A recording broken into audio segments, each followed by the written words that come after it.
Hello, this is the price action for yesterday, the Euro USD 3-minute chart. We had an overshoot reversal followed by an overshoot reversal. Let's go up to the 15-minute chart to see how this formed. So the week before, we had this pretty strong downtrend, which is also in a bigger downtrend. We broke out of there and we've created this double bottom and we're spiked up. We sort of finished the week last week there.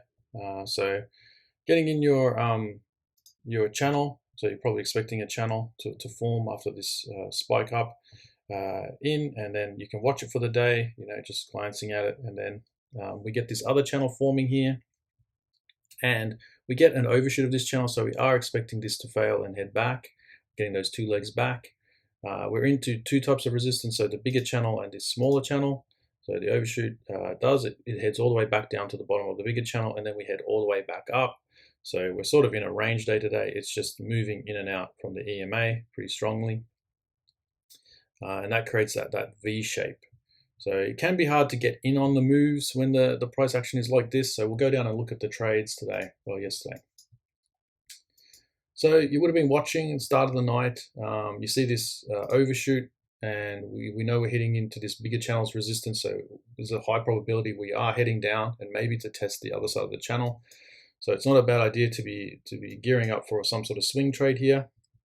Now at the first couple of bars of the night, it is hard to take a trade. Like there's nothing really happening here. We're sort of in the middle of this range.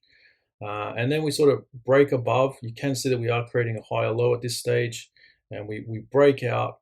But the thing that we're doing is we're undershooting. So undershoot's better for a scalp.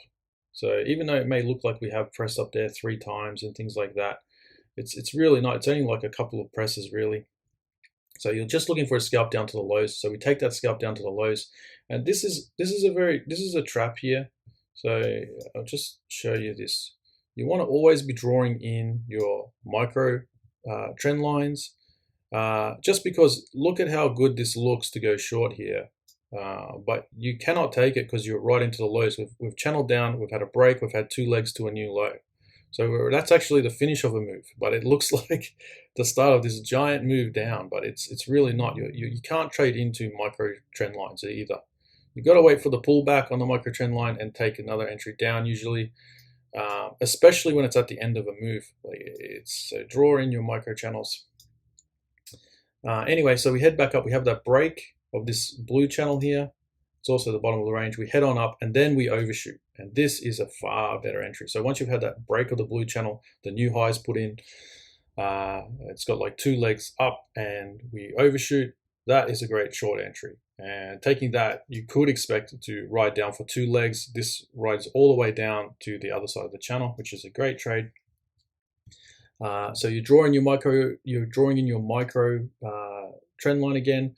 You're seeing the overshoot. You're expecting trading range, a little bit of a tiny pullback. We get that. It's under the EMA. It fails again. You've got to go short there. I mean, you're expecting 2 legs down. At this stage, we overshoot again, and we get another little trading range there. By this time, you should be drawing on your bigger channel, expecting price to follow this channel, and it does. You can take a scalp here down to the lows of this yellow channel. Only a scalp. We do not trade into channel lines, so a scalp only. And then we break out. We're expecting a bigger trading range. It's a bigger channel. We get that bigger trading range. We get 2 legs back to the EMA. You can go short here for a scalp to the lows. Remember, we're in a bigger channel as well. There's green lines, so we can only trade down to the lows here. We exit at the lows. And then you've just got to wait. There's no other real entry in here. There's not enough room to get a trade on. We are expecting maybe we reverse here.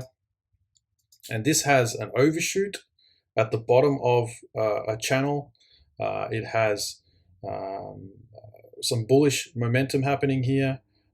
We have overshoot and we have these other 2 legs after the overshoot and 3 bull bars closing on their highs, pushing above the EMA. Then we get 6 bars above the EMA. So once you start to get like 6 bars above the EMA, maybe we are reversing and this is a higher low here for here. It's also pretty high up. So if you get out your fib and you actually take a look at the pullback high and everything, like we're at that 50% mark. So you're still in your pullback here. So it's actually not a bad entry. There is strength there. I did take this failure here and I just took it up to the highs. I did have my channel line on already, expecting us to sort of channel up, but we broke out of there, and I always get worried when we break out of any sort of channel overshoot. I'm always expecting the 2 legs back, but it doesn't always happen. Sometimes it will not work, and this is one of those cases where you think you're going to head back a little bit, but you don't. There's a lot of momentum there, and it just kicks into gear here. So this is a new move, so you want to get your micro channel line on there. So this channel here is played out, and it's failed to do what you're expecting it to do, and you're expecting it to head up in the other direction, so your target is the high of the other channel. And then we just start gapping. So, you know, if you haven't entered yet after this gap and you get these other bullish bars, you can just enter, and you're just riding it all the way to the top. We're not expecting it to just reverse so suddenly here. So it is hard to take an entry here, but I think this is quite good. If you get your micro channel on early and then you see it fail to go up and it heads down, you've still got room in here. You can hold on down at least to the EMA. I'd still be expecting some sort of push up here, at least some sort of attempt, but it doesn't. It just slices right through. So it's very like trading range price action, just slicing through that EMA. And then we overshoot this micro channel line, and then we create another trading range. So you should have your range on there.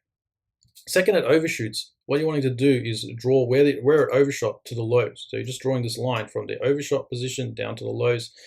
And then you're just looking at it, and you're expecting price action to be in a trading range to down. So slightly down, so you can draw in your other blue channel.